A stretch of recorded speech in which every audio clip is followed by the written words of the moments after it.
Views expressed on this program are those of the host, guests, and callers, and do not necessarily reflect the views of the station, its management, or advertisers. You're listening to Transformation Talk Radio. The vibration of change, that magical place where life shifts from struggle to ease, from stagnation to forward movement, from old ways of being to new ways of becoming. Yes, it can seem rather elusive to get there, but when you are in it, you feel it down to your very core, and it can positively affect everything in your life, from your relationships to your health and well-being, from your career path to your abundance, from the quality of your inner connection to the fullness of your self-expression. Here on the Christine Upchurch Show, we explore ways to get into that vibration of change with experts in the fields of consciousness, psychology, spirituality, health, healing, and science. Are you ready to step into your vibration of change?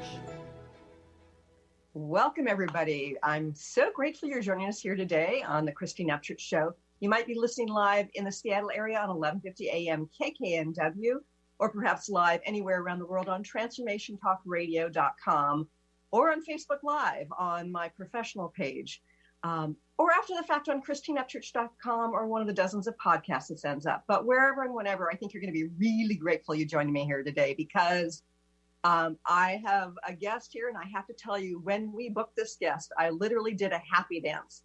And I appreciate all of our guests, but I felt like this is somebody I've been longing to have a deep conversation with, and you're going to be grateful you're listening today. But before I move forward with that, I want to say, first of all, thank you to Kyle for doing what she does behind the scenes to allow these guests to appear on the show, and Benny at KKNW, and Olivia. Hi, you two. Hello, hello. Hi there, Christine. Thank you. Thanks for taking care of the technology. So, Benny, are your twins excited about Christmas? Oh, they're super excited, but probably not as excited as you are for today, just as well, you wanted to do a happy dance, and now you teased me because I really want to see it, but I might have to wait. Okay, yes. Just a moment, though, Benny. Is all. Okay. Our guest today is Professor David E. Martin. He's a businessman, an author, a storyteller, an inventor, a global foresight advisor, father, friend, and creator of the MCAM CNBC IQ 100 Index. Oh, he's amazing in a variety of realms. He specializes in putting humanity back into humans and business. He creates real transformation from the inside out, and he shows and teaches people how to be the difference that makes the difference. And he has a deep passion for that in a variety of ways, and we're going to be hearing about that. David's secret of success globally is what he calls the wobble effect. The problem we see superficially is not the problem. Oh gosh, I'm so curious about this. He shows us to identify the real issues and access our innate wisdom. We change from the inside out, as I know listeners of the show understand, and that allows us to not only change our external life, but also help change the world. And he wants to encourage people to really fully live. I would like to welcome our guest today, Dr. David E. Martin. Hi, David. Chris, so grateful to be here. Thank you for hosting us. And I love the snowflake on your necklace. Oh, thank you. I use the sacred geometry of that 6-point pattern in all of our teaching and lectures. So it's wonderful to see the image on your necklace as we have this conversation. It'll keep us focused and grounded on reality. That's great. That's really interesting. I didn't realize that you and I had something in common about sacred geometry. I was a math major in college, did graduate work in statistics, worked as a statistician for a number of years before going into healing after having my own self-healing. But along the way, I and some other people downloaded sacred geometric structures that help people to transform. And so I love sacred geometry. I didn't realize I did too. That's great. Yeah, it's something I think, we've come to accept a worldview that suggests that somehow truth is adjudicated through words. Mm-hmm. And we long ago lost the value of symbols, the value of the ways in which reflection shapes our consciousness. And so it's really key to think about reintroducing the importance of symbols, the importance of shapes, the importance of things that evoke different levels of consciousness. So I just can't look at that 6-pointed star without thinking about the importance of that conversation. And speaking of how words don't necessarily convey truth, I think that that's a really important conversation to have right now. Like, I'm creating a series of books called The Top 20 Myths, and the first one's about spirituality. Mm-hmm. We go about life and we have these basic assumptions, and the verbiage of our culture, the verbiage of our immediate reality kind of reinforces our beliefs. You teach so profoundly about how we need to question everything. So give us some examples of what we should question. Well, so let's play with words just for a minute because it's so much fun. If you think of the Rosetta Stone and you think about the fact that we now think we understand about 3,500 years of Egyptian history because of roughly 126 words. Now, think about that. Take anything that you can think of, 126 words of anything you can think of. I like to play with Fools Rush In, the very famous Elvis song. Let's say that's the only artifact you have, some multiple language translation of Fools Rush In. And then tell me that you would understand everything about 3,500 years of culture based on the 126 words in Fools Rush In. Right. That's actually what we've done. We've done that to 3,500 years of human history. We've said that we can decipher all of it based on,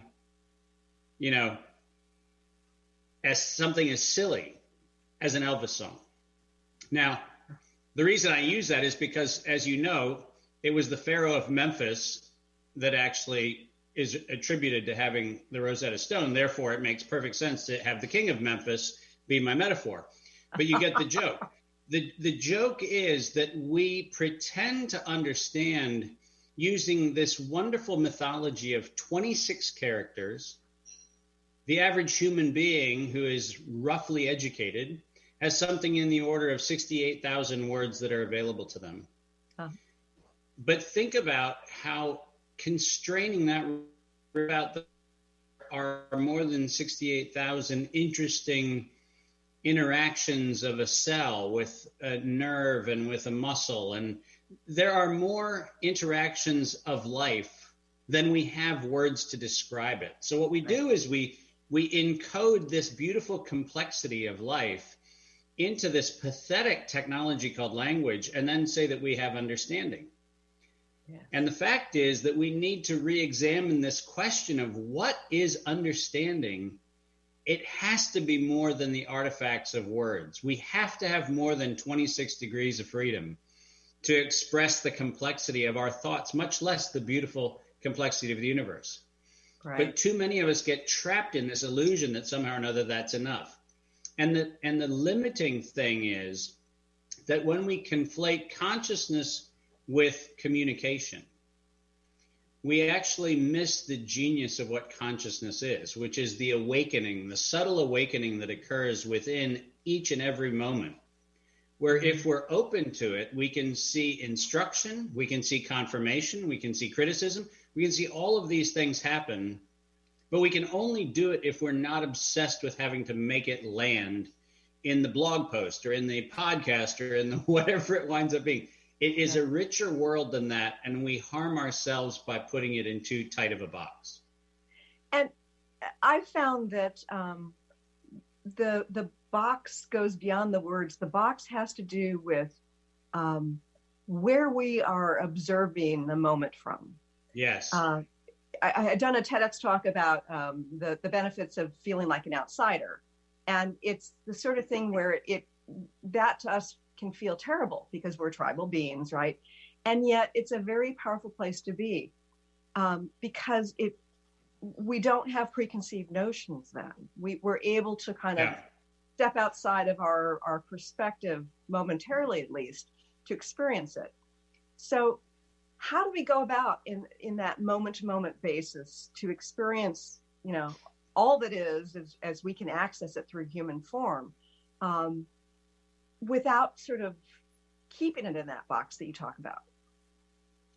So Kim and I teach a course, what we refer to as Integral Accounting, Breathing Enterprise, and Fully Living. And in the course, the core of what we teach is that every moment should be observed through 6 very explicit perspectives. Okay. The first perspective is, what is the matter and energy that is present? So what are the physical artifacts? What are the things that are moving? What's the energy in the system? Mm-hmm. And that's 1/6 of the observation. The second 1/6 of the observation is the context, which we call custom and culture. What are the frames through which we are seeing a thing? Who gave us the notion of color? Who gave us the notion of shape? Who gave us the notion of time? Who gave us the notion of perspective? So what is the lens that we're applying on matter and energy to say that a tree is a tree, a bird is a bird, a deer is a deer, a car is a car? Like, what's that? And more importantly, whose value is being served by us agreeing with it? So that's the second of 1/6 wedge. The third is knowledge. And knowledge is a funny one. Knowledge is the transmissivity of information. It's not just what I have up here. It's what I have the capacity to share and what has been shared with me. Knowledge we can think of very simply as the stories that we've told and the stories that have been told to us. Uh-huh. What has been transferred? So when we observe a thing, what are the stories that we're using as references within our reality? The fourth wedge is what we call value or money. We can think of it as hierarchy. What level of priority have we placed on one thing above another thing? So what's the actor? What's the supporting actor? What's the stage? What are all of those things? How do we adjudicate what is more important or what is less important? So what is the hierarchy that's involved? The fifth wedge is technology, which is what are the consensus experiences that are being reinforced so that we're actually seeing things the same way, or we're interpreting things the same way, or what are the perspectives that we wrap around the thing? And the sixth wedge is what we call well-being, which is the optimal performance. Is the thing that we're looking at optimal, or is it suboptimal? Now, I say if we slow down to the speed of 6 dimensions, and I use that phrase quite often, what happens is we invite a level of consciousness where everything that we see, everything we perceive, everything we engage, everything we value is seen for its essence, not its reflected artifact. Oh, I love that. And if we dive into this speed of 6 dimensions, what happens is also we move out of reflexive thinking. We actually examine things for their nuance. We don't dismiss things because they feel similar. We actually go, yeah, this is mostly the same, but there's something different. This is an invitation, a technology, a way to enter into engagement with the world where you discipline yourself to actually examine the essence of you and then the essence of your experience. And it goes to your observation in your TEDx talk, which is it allows you then also to triangulate. By having a perspective that's outside, if you will, you have the ability to move and look at the exact same object or the exact same experience through multiple perspectives. And anytime we understand those multiple perspectives, we are by definition going to have a deeper awareness of the consciousness of that thing and our own consciousness in our engagement. Right. And I think about each of these 6 dimensions, if you will, having and working within them with clarity without prejudice must take a lot of practice. I just think about like the knowledge, that's based on stories. Stories are biased. I think about the game that kids play, the game of telephone. You whisper something into somebody's ear, go down a line, and eventually the last person says what the first person supposedly said. And it was so far different than what it actually was. Plus, people have emotional bias that they integrate into their stories and their own reflexive perspective that they integrate into the stories. Well, think about this, Chrissy. We both share a common both history and experience with statistics. One of the assumptions that we make in statistics is that somehow there's some sort of kind of purity or transcendence in numbers. There's such precise things. Mm-hmm. But let's take the concept very simply of a year. We can carelessly say a year is 365 days. Mm-hmm. And most of us would just kind of blow it off and say, oh, well, yep, that's what it is.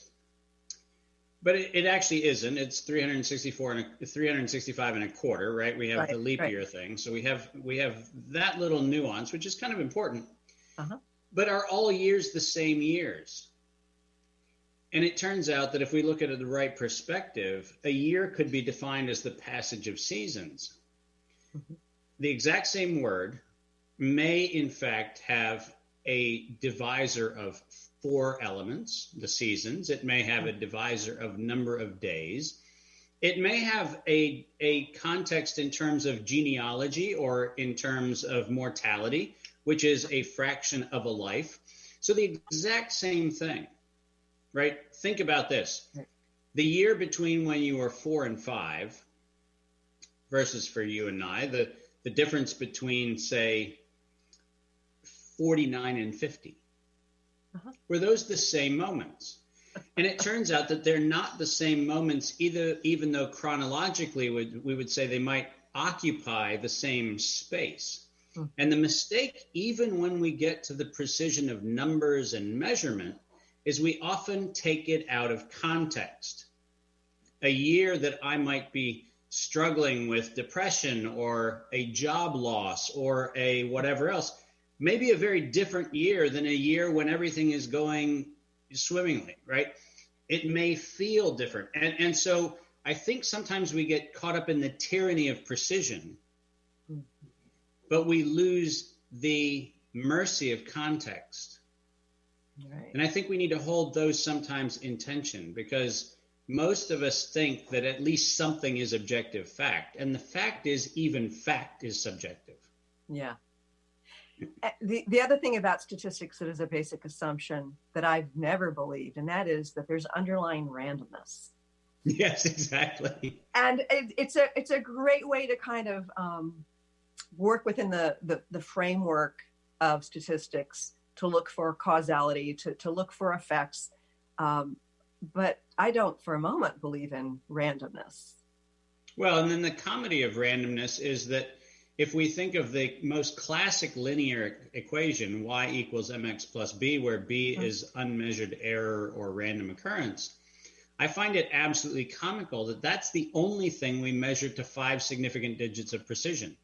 The thing that we know nothing about, we measure the most precisely, right? We have next to our x variable, we might have 0.28 or 0.76, but the b, the unknown, the random error that doesn't fit our model, we measure to 5 significant digits.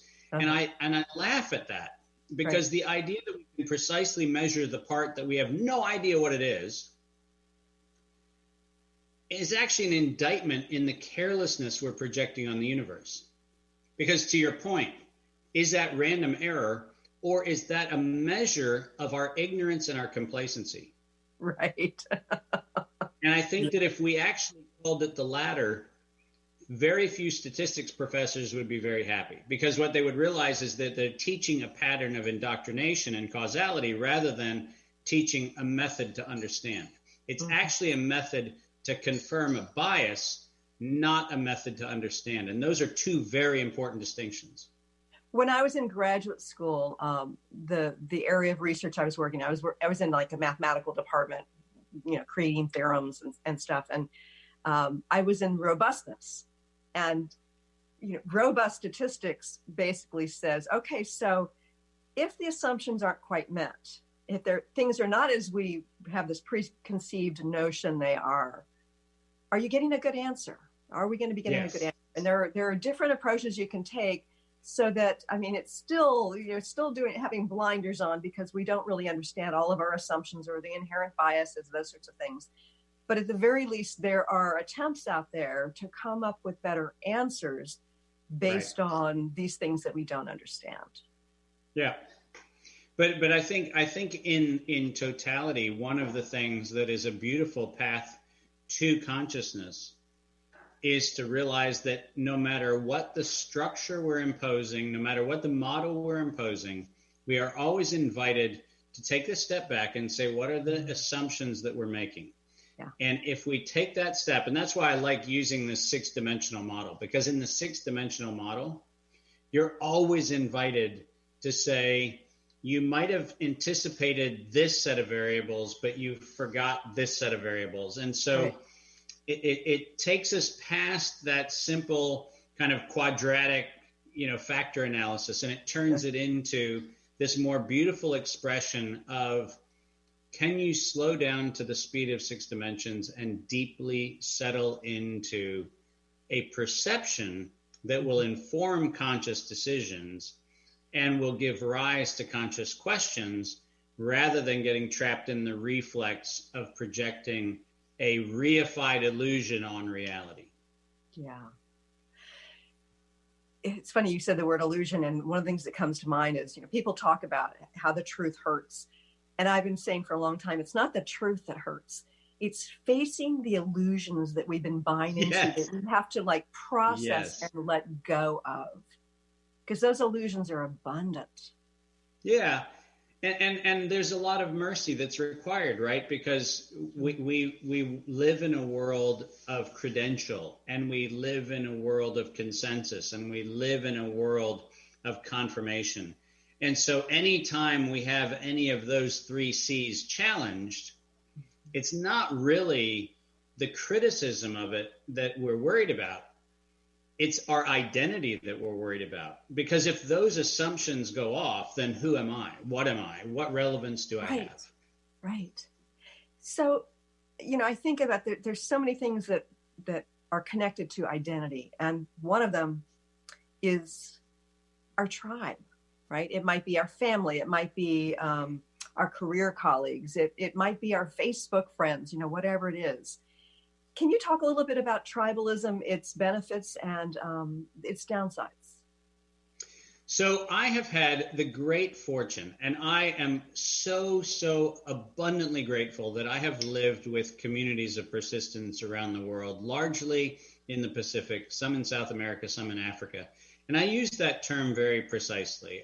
A lot of people use the term indigenous, or they might use another term. I like communities of persistence simply because I like to acknowledge the fact that some people have actually kept their humanity going for quite a long time. And I think we have a lot to learn from them.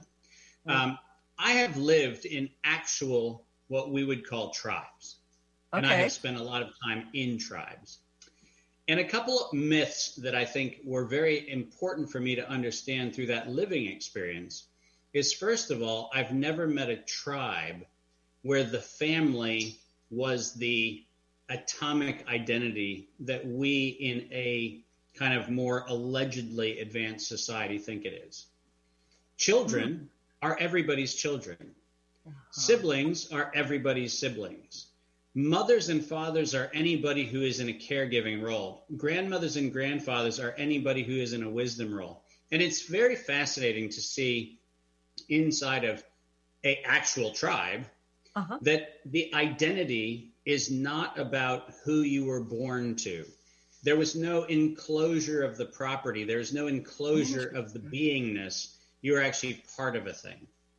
And so it's actually really beautiful to observe what it looks like to live in a world where you belong, but you do not belong by virtue of a relationship. You belong to the relationship. And those are 2 very, very different things. Say that again, because I'd like you to expand on that. What is the difference between those 2 things? You don't belong by virtue of the relationship. You are, in fact, embedded within the giant relationship. And what that simply means is that you play a role, and the role that you play is various to the context in which you're operating. So at a point in time, I'm a caregiver. At another point in time, I'm having care given to me. Right. And I could be at any moment in time either one of those things. So I don't matriculate to the next. It's not like somehow or another, as I pass from childhood to adulthood, from adulthood to senior, it's not like I'm ever passing out of a role or into a role. I'm actually constantly invited to be aware of the context of the community that I'm touching at that moment. And if we think about the implications of that as beautiful, what we realize is that there's something about tribe that says that we should always be thinking of ourselves through the lens of what are we being asked to engage in the context we find ourselves, rather than saying, I'm going to wait for my relevance to be required. And I think that if we look at the most beautiful attributes of tribal communities, that's probably for me the most precious, because you're always aware of the fact you're always relevant to somebody. What a beautiful gift. Always being relevant. We have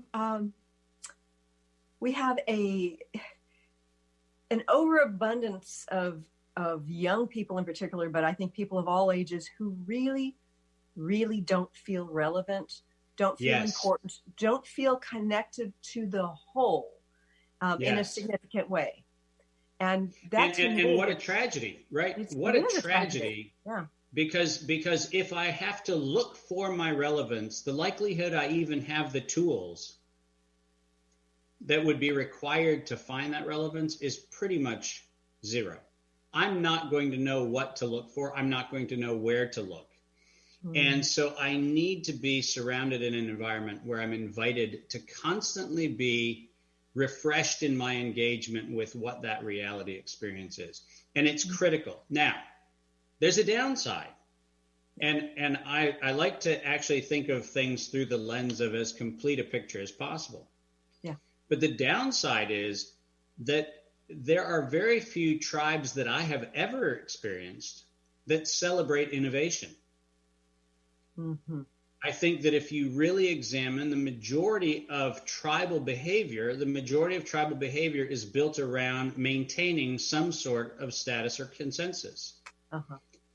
And so the challenge that presents is if there is a social challenge, if something new emerges that requires creative thinking, that requires a different perspective, many times tribes don't overly welcome something that's a highly divergent thought. In fact, they can get pretty nasty about it. And so I think it's important to balance this nostalgia of connectedness for the temptation of maintaining inertia at the expense of innovation. Carolyn Myss long ago talked about how tribes evolve through consciousness, that essentially somebody has to leave the tribe. They may be they're banished. Maybe they leave by choice, and they go out separate from the tribe and evolve, and then bring their new knowledge, wisdom, knowingness back into the tribe to help it evolve. Yeah, and I think that certainly if you look at a lot of communities around the world, one of the tragedies is that you hope people come back. You hope people bring that insight back into the community. Right. But I would say all too often my experience in communities around the world is that it's very common that once you leave, that sense of attachment or accountability or stewardship to return sometimes doesn't have the robustness that you'd like it to have. And I think this all goes back to understanding that the place that we find ourselves is a place where it's critical to understand that we are the stewards of a lineage, no matter where we are. Right. And as that is the case, we also have accountability to make sure that we've contributed to making whatever the next expression is. It's incumbent on us to help make that a better expression. And I think when we have the awareness of that, it's great. And when we get seduced by the illusion of a better other, the grass is greener. When we get seduced by that illusion, I think we all lose. So, David, one of the things I've been thinking a lot about, I've got, two sons, young men, and I talked to some of their friends as well, it seems like there are plenty of people these days, and particularly in our current experience of how society has changed, where they're feeling like they're not sure they can contribute anything. They're not sure what their path is. What's your advice for young people to find that place of contribution, to find the inspiration to bring their uniqueness to the whole? Well, that's a big question, and I'm going to unpack a couple elements of it. If we think about my familial tradition on my father's side, our family was Mennonite, and go back a couple generations, Old Order Mennonite. We farmed with horses. These hands have actually milked cows as much as people go, what? You know, I know how to hitch a horse. I know how to plow a field with a plow. Like, those are all things that are my lived experience.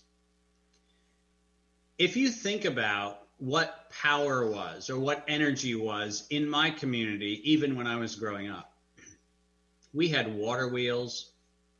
We had wind turbines. We had generators of all sorts. We had spring houses, refrigeration under the ground, where the cold water spring actually kept things cold. We canned things. We harvested things. We did all sorts of things. One of the tragedies of the last probably 25 years is that we have reduced the flexibility of what variables we can manipulate down into digital reality, and down into it has to fit into an outlet, and it has to plug into a wall.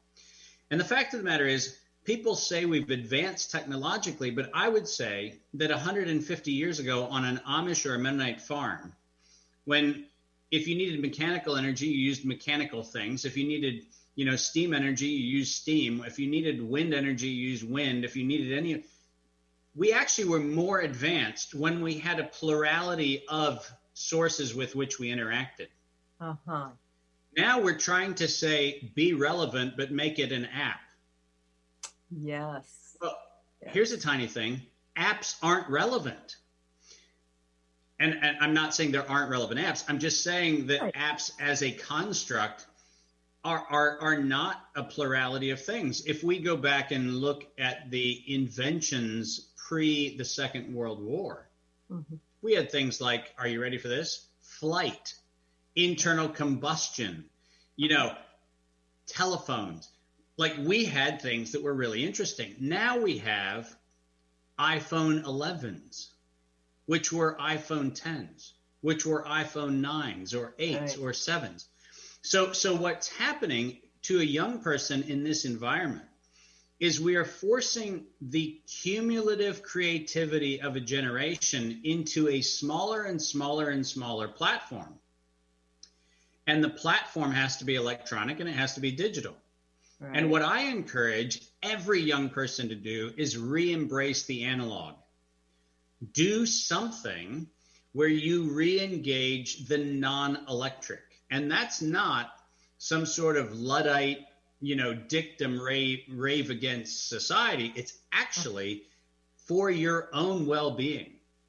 Realize that the aperture of your experience has to get out of the two-dimensional world of artificial, projected, visual, digital technology, and it has to get into the analog experience of living.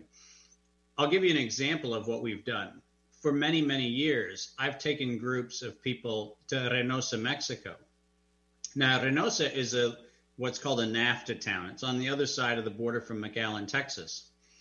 And what we do is we go into the slums and we build houses, literally build concrete block houses, and we do all kinds of stuff. Now, the funny thing is, on the first 2 days, every young person who goes on that trip sees things for the absence of things. They don't see phones. They don't see TVs. They don't see the internet. They don't see all these things. They go, oh my gosh, how do you live without? Right. Christine, on the third day, a miracle happens. Because somebody about lunchtime on the third day will always make the observation, I don't know why these people seem so happy. They seem happy. They're living in a slum, but they seem happy. Well, I can tell you what the miracle is, because the miracle isn't a miracle. What it is perspective. What happens is people start realizing that, oh, maybe the fact that they know how to mix cement with a shovel, the fact that they know how to lay a block wall that goes straight up and down, the fact that they know how to draw the plumb line, the fact that they know how to level a building, the fact that they know how to, roof something so that hurricanes can't blow it off by twisting rebar a particular way. All of those facts become really interesting. And before long, by the fourth or fifth day, we have things like love affairs get started, where a boy or a girl from Virginia winds up falling in love with a boy or a girl from the slums. And what is that about? What that's about is an opening of humanity. By experiencing the analog reality, what happens is that the illusion spell is broken. And by entering into a space where quite literally by the end of the week you see the house your hands built, you can never go back to irrelevance. Wow, that's amazing. That's so amazing. One of the things you're talking about with your 6 dimensions was our cultural lens.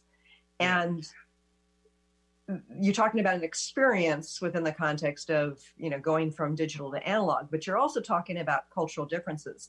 And I think about how my life has been so greatly enhanced traveling to various places in the world, because we think humans are humans.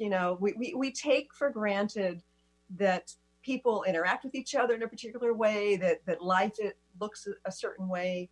And when you get into a different culture, it's just like shockingly different. Yeah. Well, I've lectured for many years at the Indian Institute for Management in Ahmedabad. And I've said to many people that if any American tells me that they understand India, all I know is they haven't been often enough.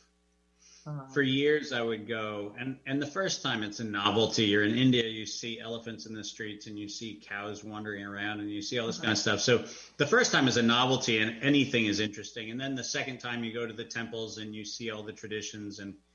And thankfully, I've been there on festivals, so you get to see the beautiful saris that the women wear, and the glowing lights and everything, and it's magical. But the longer I've spent in India, the less I understand. And I've said to a number of people, I think it's because you have to be born into the frequency of India to understand India. You have to actually have a cultural context that takes you not from observer participant role, but to the embedded role. And what I've been able to do is actually learn vast amounts of wisdom about humanity by unknowing what I'm observing. I'll give you a wonderful example. I had an experience of seeing a number of people in Ahmedabad who were very clearly impoverished by every stretch of the imagination, health-wise, financially. We would call them homeless, and we would call them, some sort of extreme levels of poverty. Yeah. And I asked a group of the students I was with what their emotional or moral engagement to that experience is when they see that kind of austere poverty. And what I encountered was something that I had found absolutely incredulous, which is what appeared to be almost callous neglect, saying, well, that's what they're living through. And I thought, well, here I've got all these privileged students, and they're telling me that this is just kind of that's what happens, and that's the reality people have to deal with. So I decided to cross the street, if you will, metaphorically and quite literally. I did cross the street, and I sat down with some of the individuals who were sitting under a cloth tent, and that was the sum total of their worldly possessions. And I asked them, what's this about? Ironically, I was met with an answer I was not prepared for, which is they were articulating that this was their journey to come to terms with suffering, to come to terms with lack, to come to terms with feeling disenfranchised. And their life purpose was not aspiring to the house, not aspiring to change their experience. Their life purpose was to find a path where they could live in resonance with their experience. And every bit of me wanted to reject that. Every bit of me wanted to say, no, you should have a house and you should this and you should that. And it was this beautiful experience of recognizing that both in the privileged students with whom I was having the conversation and with the individuals who reportedly would be classified as impoverished, both of them were sharing a worldview that said, how do I get responsible and coherent with my situation rather than spending my time aspiring to be in a different situation? Now, right. Oh, that's I've huge. I've encountered that all over the world. And here's what I'm going to say. There is I don't know, maybe it's my Mennonite tradition coming through. Maybe it's my Judeo-Christian value system coming through. I don't know what it is. There's a part of me that says, I'm not willing to accept the poor you will always have with you as a justification to do nothing. But I will tell you that I learned a lot from people who allegedly were homeless and allegedly were poor and were telling me about what it's like to get coherent with your life and your values where you find yourself. And that's a really important lesson. That doesn't change the fact that I'll still go and build a house for somebody who doesn't have one. I'll still do that. But that's my system. That's my values. And it's not necessarily in response. And what it did for me was it transformed my experience. So I realized that when I built a house in Reynosa or in Iran or in India or wherever I did, I was actually doing it to share my values, not to help someone else. And what a big emancipation that is. When you realize that impulse is right for you because it's what you're called to do. But don't expect someone else to necessarily feel that that is largesse on your behalf going towards them, because it may be, but it also may be that you're satiating your own sense of purpose and your own sense of morality. And that, by the way, is not an indictment for or against being beautiful and kind and loving, but it frees you from expecting some sort of reciprocity of emotion or value or anything else, because you are doing it because you are called to do it, not because somebody else told you that they needed it. And that just reminds me of how I will approach, whether it's a healing session or a mentoring session. It's really essential, I've learned, to let go of attachment to any kind of outcome, that I'm showing up as me, offering what it is I have to offer. And it's not up to me to fix anything for anybody else, right? Because that's a codependent way of living. And it's also a way that is disempowering for those who are having whatever their experience is. Keeping them from their coherence, saying there's something wrong here that needs to be fixed, as opposed to everything's perfect as it is, and let's see what wants to shift, if anything. Well, and the fact of the matter is, you know, I've dealt with emergencies around the world. I helped respond to Hurricane Mitch in Honduras many years ago. There were real people who had real problems like broken bones and cuts and bruises and whatever else. And in those instances, my ability to actually move in and help fix and repair was something that I think both of us agreed on. Like, if you have a broken bone and it's broken and, you know, things are sticking out where they don't belong, fixing that is a pretty important thing. But I think we make a huge mistake in our kind of postmodern, both spiritual and postmodern kind of awareness cultures, of thinking that the removal of what we perceive to be a less than desirable state, that somehow or another we're entitled to project our belief system onto somebody else's experience. And what I try to do is, and this is something Kim and I are deeply committed to in our workshops, is I want you to have the tools to examine your life. That's what I want you to have. If you have the tools to examine your life and you ultimately make the examination and go, well, yep, that's what I'm going to do and that's how I'm going to deal. Awesome. As long as you consciously engaged, I could care less whether you fixed or didn't fix what I think would be optimal for you. What I do care about is making sure that you understand that you must approach it through consciousness, because that's important. But how you get to the conclusion of that journey is entirely your journey, regardless of how self-evident I think your better version is. And like that's just one of those things where, as a fixer, I love to fix things. And one of the greatest experiences of life is to realize there's nothing to fix most of the time. Uh-huh. Speaking of your workshops, before we run through this entire hour without getting the chance to share this, how can people connect with you, and how can they find out about what it is you offer? Yeah, so we have a bunch of ways to do that. davidmartin.world is where people find me. The Art of Being Kim is where people find Kim. We talk about our workshops there on fullylive.world.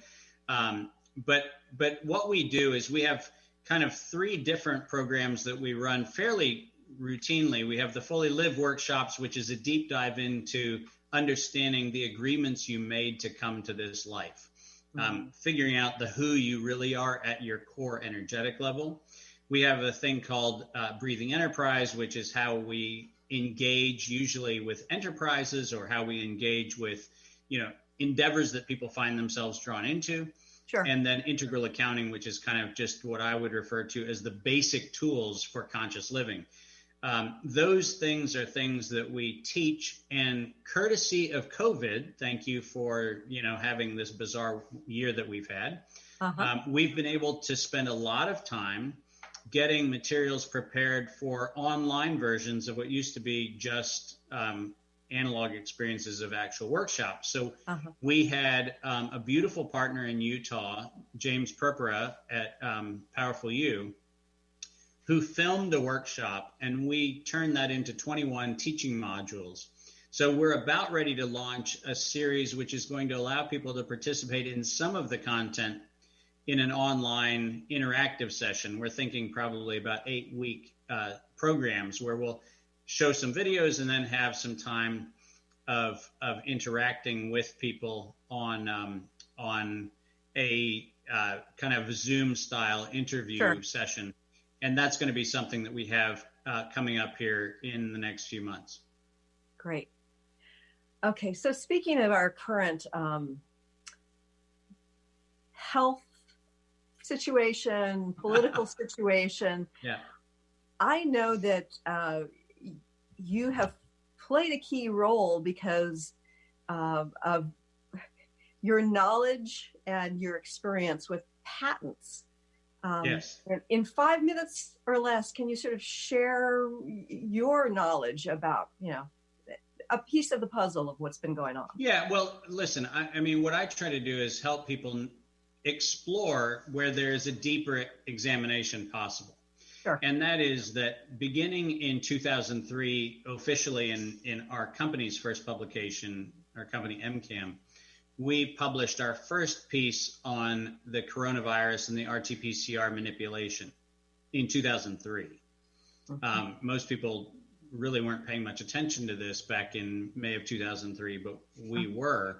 And our concern was that it became very clear very quickly that unlike other pathogens that we had seen emerge in the past, the rush to patent coronavirus was actually what we felt to be inappropriate.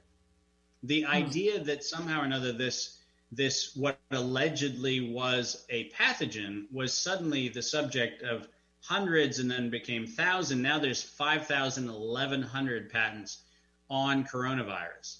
And you just sit there and go, 5,100 patents on coronavirus, that doesn't sound right. There's something wrong when we have that much attention focused on what allegedly was a novel, natural thing.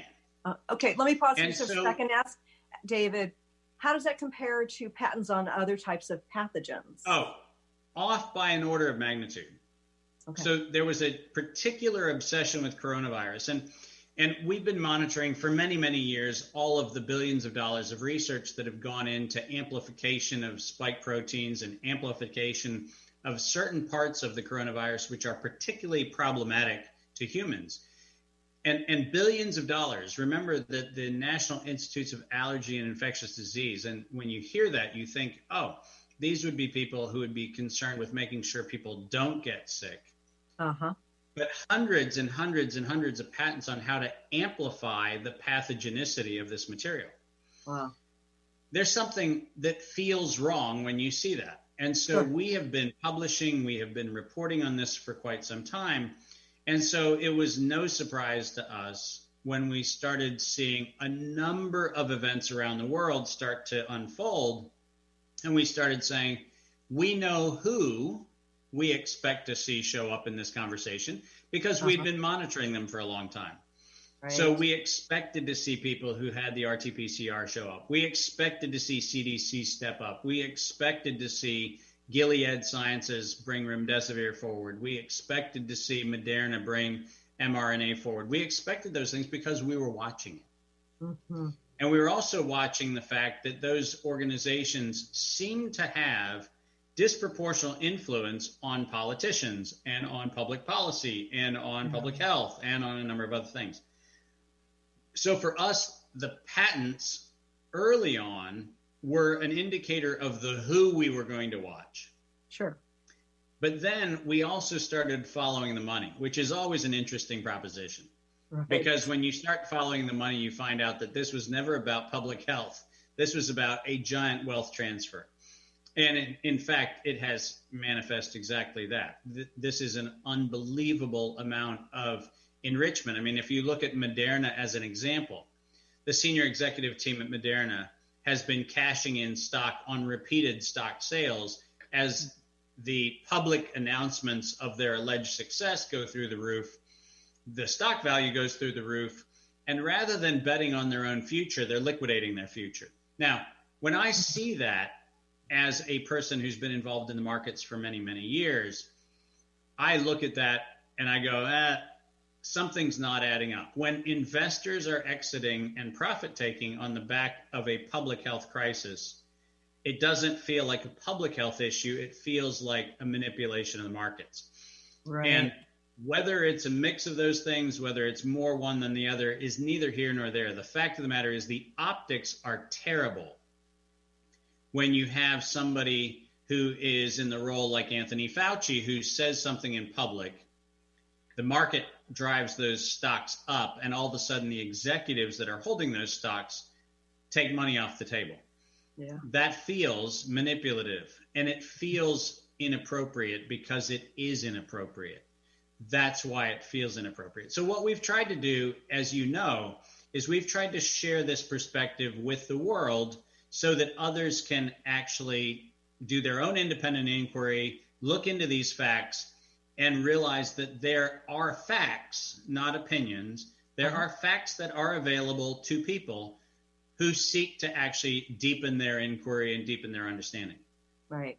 And the timing of when these things occurred are big ahas in my mind. Yes. That indicate that things are not as we're, led to believe. Yeah, exactly. So and I try always I try to bring equanimity to this. What I try to do is say, when there are actual laws being broken, I like to point out which laws are being broken. But even then, what I'm not doing is I'm not, saying we should take pitchforks into the town square and kill the beast. Like what I'm trying to do is say, like people don't know that patents are accessible, like people don't know financial information is accessible, equally, people don't have a deep understanding of the law. So it's important, from my point of view, to make sure people are adequately informed to make their own decisions. Yeah. And we're running out of time here. I really wish that I had an opportunity to talk to you about freedom versus liberty, but I know that people will be able to find that video. I strongly encourage everybody to follow David E. Martin on YouTube. You've got a great YouTube channel, and you and Kim do a weekly program as well. Yes. That's absolutely fascinating, but also low key. Like, sometimes I turn it on while I'm fixing dinner or something, we're hanging out together. And I really appreciate that you are taking your gifts and doing what you feel you need to do, because it does have this positive ripple effect, because it's illuminating truth. It's making us question, life versus living kind of thing. And it's very powerful, and I'm so impressed, and I'm so grateful for what you guys are doing. Well, Kim and I are deeply grateful that we've had such a beautiful community surrounding it. And Chris, thank you for taking this time. It's an honor to be here with you. Thank you to your producers for making this a reality, and we look forward to the next time we can chat. Yeah, and I will, you're always invited back. We could talk for hours. I'm also looking forward to being a part of one of your courses, and I hope to do it in analog as opposed to digital one day. That'll happen. We'll make that happen. Sounds good. And I want to thank you all for joining us here today. I look forward to talking to you again soon. Thanks so much for tuning in today. If you'd like to empower yourself to step further into your vibration of change, please visit my website at christineupchurch.com, where you can learn more about my insights, upcoming events, and private sessions.